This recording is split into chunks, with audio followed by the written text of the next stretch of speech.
And I know the question I have for you is we've talked about this in conversation.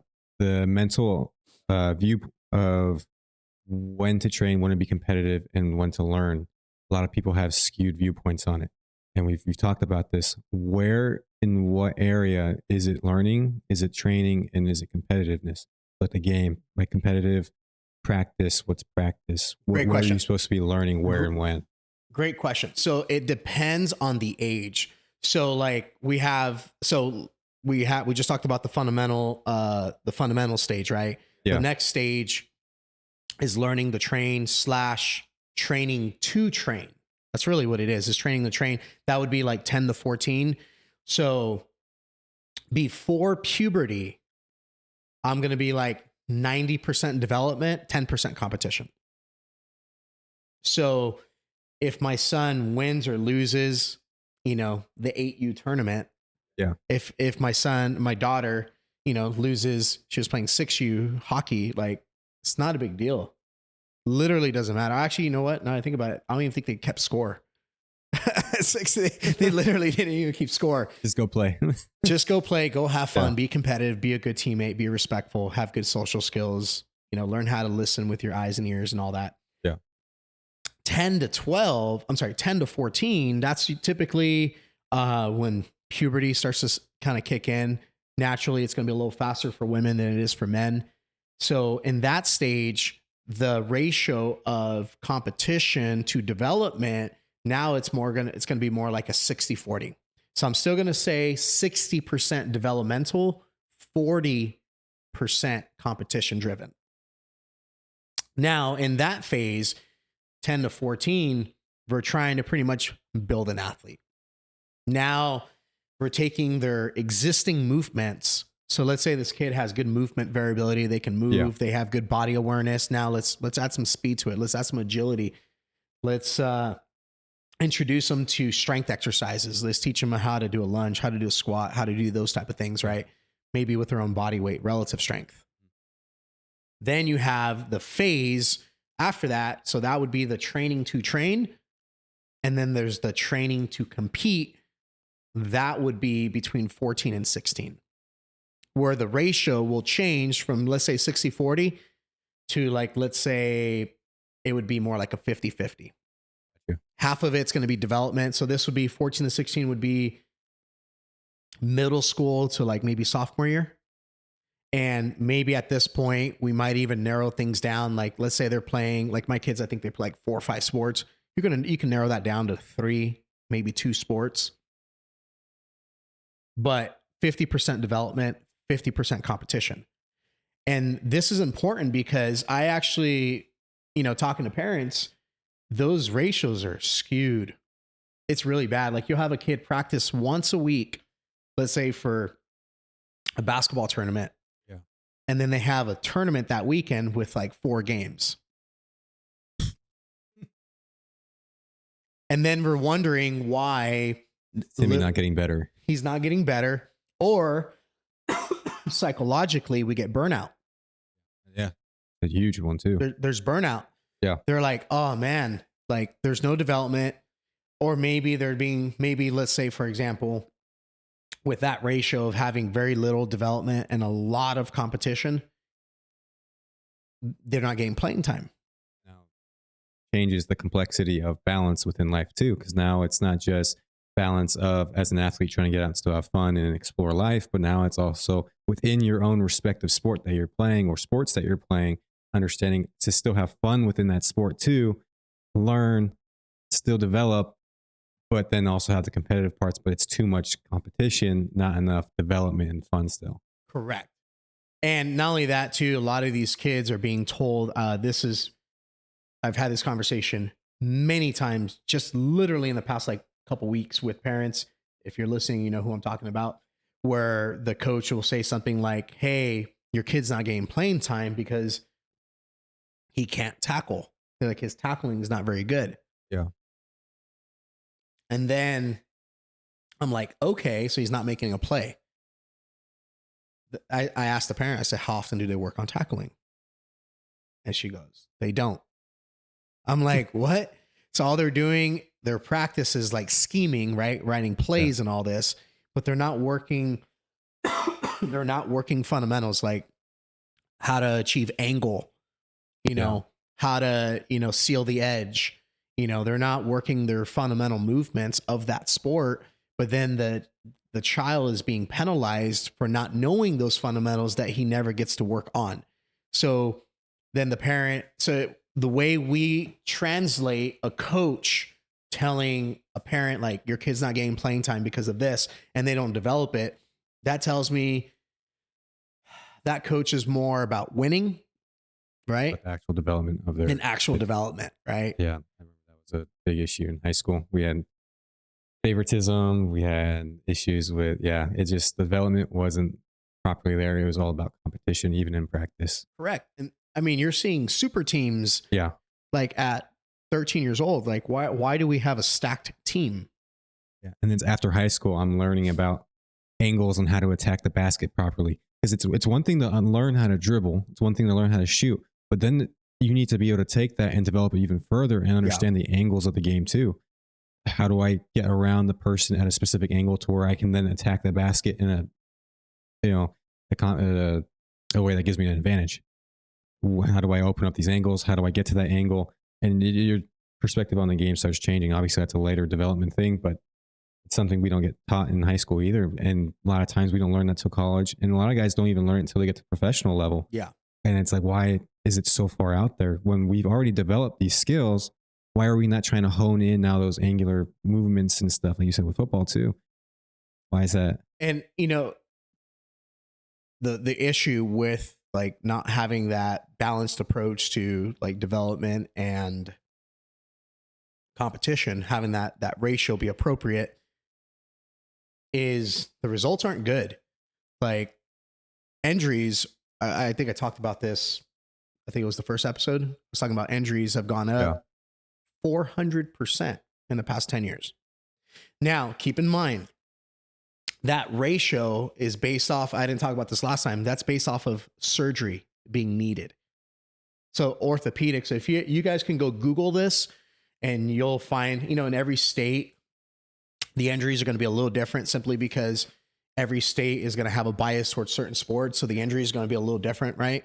Yeah. But generally speaking, injuries that require surgery have gone up by about 400% in the past 10 years. And now the reason that's a problem, when you're having, let's say, for example, a 16-year-old Tommy John surgery. In youth sports too. In youth sports. I remember I was reading into that. It was like youth sports knees. Like I remember there was an article specifically on the knee surgeries in youth sports has gone up 400%. And I was like, why is this happening in youth? Why are we getting surgeries in youth sports? And these aren't just like we're getting a muscle strain, we're getting a little pull, we're out for a couple of weeks. These are like what some people can consider career-ending injuries and take you out the game for years if you don't treat it properly. So why is that increasing? Well, got to take it a step further. So like those injuries of, let's say, for example, the ACL or the UCL, over 90%, you guys, like I said, depending on what state you're in, those numbers are going to be different, but it's a really high number. Over 80% of them, at least in California, non-contact. That means you got injured and nobody touched you. Like, I understand there's a collision in hockey or football or maybe jiu-jitsu. Someone lands and stretches out their arm and hyperextend their elbow. Like, there's collision injuries. But the majority of these surgeries are actually from their non-contact. So anytime I hear a number like that, or majority of these injuries that require surgery are non-contact, the first word that comes to mind for me is preventable. It's preventable because there's two things.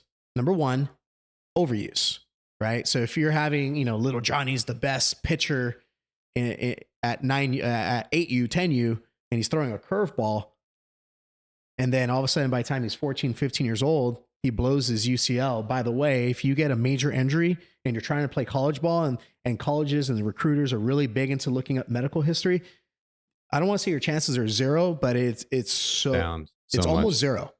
Like Yeah. there's no college coach who's going to recruit a pitcher who's already blown his elbow at 16 Yeah. years old, or a basketball player who blew his knee at 17 years old. They're not going to pick you up. I was looking into it too. When we compare at the professional level, the differences in athleticism today versus like 30 years ago, or it was like 20 or 30 years ago, there's actually not a huge difference. We're still kind of at the same height when we get to our max jump with our Correct. best athlete and all. But our injury cases have gone up significantly. And the way I looked at it, and you can correct me, is we've gotten smarter in understanding how to manipulate our bodies into certain movements more consistently. Like Michael Jordan, for example, you can jump super far, do crazy things. But nowadays we see that stuff and it's just another, okay, he just did it. Everyone's doing it now. And I believe there's a certain sense that because now we have more people doing it, Michael Jordan was a freak in nature whose body can handle it. Not everyone's body can handle the consistency of that kind of training and the consistency to be able to perform in that kind of a manner, utilizing that body in that type of way. So what's your kind of takeaway on that? Are we doing, you said overuse, we're overusing, Correct. overdoing, but at the same time, getting more complex. That's a lot right there. Let me chop it up one thing at a time. So first of all, you mentioned Michael Jordan. So, and this is an issue I actually see with, I'm not going to use Michael Jordan because that's not a fair example, but I'm just going to use a lot of like elite athletes, right? You'll have that local trainer who was really good, maybe played college ball. And then he goes, let's say you go to train with him, you're 16 years old, and he goes, man, this is what I did. This is what I did to get to that level. And they give you their training program, and now they got power clean, squats, deadlifts, whatever. Yeah. And they're giving you this regimen that was created for them. And then they're saying, if you do what I do, you'll be where I got. And the reality is there's always going to be a recency bias. So if you take this Michael Jordan or this super athlete who's saying, this is what I did, they're talking about recency bias, what they did in the past 5 years. What they're not talking about is I want to know what Michael Jordan was doing from the time he was 0 to 6. Yeah. He was playing with his brothers in the backyard, right? His whole life. He didn't even pick up a basketball until he was 13 years old. 13 years old. The greatest basketball player of all time never touched a basketball until he was 13 years old. He played baseball. He did every sport with his brothers. He always felt like the runt because his brothers were a little bigger than him. Yeah. And you're talking about a super athlete, right? Michael Jordan's a super athlete, but he never started basketball until he was a teenager. And it's interesting because if even today, if you look at the stats of all the, let's say, Division I recruits, regardless of sport, basketball, football, baseball, it doesn't really matter. Over 85% of them played 2 to 3 sports up to about 12 years old. That's a common trend. Multi-sports. A lot of the greatest athletes we look at, like Bo Jackson, and all these different guys, they play multi-sports, football, baseball, basketball. So with the injuries that you're seeing now is they're having an opposite approach. They're having this mindset of early specialization, where early specialization simply means that before puberty, I'm going to stick to one single sport before puberty, specifically before puberty. Because there is a time where you have to pull back from other sports and say, okay, I'm going to focus on this one thing. Yeah. So imagine if Patrick Mahomes was still spending half his time on baseball right now. That'd be really stupid. So there is a time where you do have to specialize, but early specialization specifically means you stick to one sport before puberty. So when you're having a 7-8-year-old saying, all right, I'm just going to do baseball, just do basketball, just do jujitsu, and that's all they're doing, and they're being discouraged from doing other things, that's called early specialization. Now, the mindset behind that, the reason people do it, and a lot of parents are guilty of it. Well, there's a lot of reasons, but the number one reason is they feel they're going to have a skill advantage because their mindset is like, man, if I pick up a basketball at 7 years old, by the time I'm 17, I've been playing basketball for 10 years.